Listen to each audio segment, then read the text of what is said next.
dukomeze duharanire ubumwe bwacu nk'abavuzi gakondo, iterambere rirambye ribe muri twe.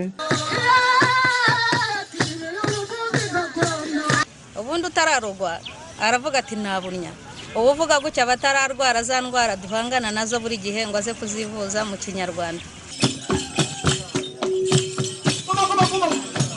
Amashitani ariya atera abantu nko kuba yarwara mu mutwe cyangwa se akaba yarwara nk'ahamuka, iyo miti njya nyibasha.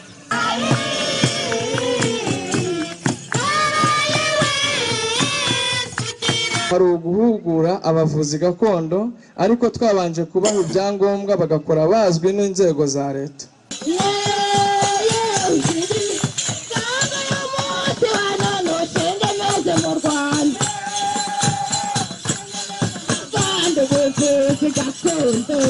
Icyo kintu ntago mwakishimira se? Icyo ni igikorwa mugomba kwishimira kizadufasha kuba twakirigita ku ifaranga. Urusuma rurenga mwana wa mama, uramumpumaniye mwana wa mama.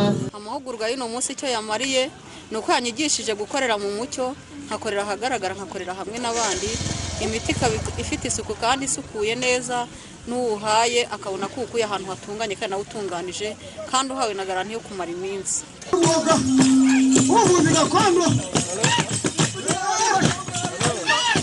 Kampani Umuwaga dufitanye ubufatanye na Mobisol uko tugiye kumurikira abanyamuryango babo badafitagira umuriro, rero tukaba dushaka ko bava mu icuraburindi.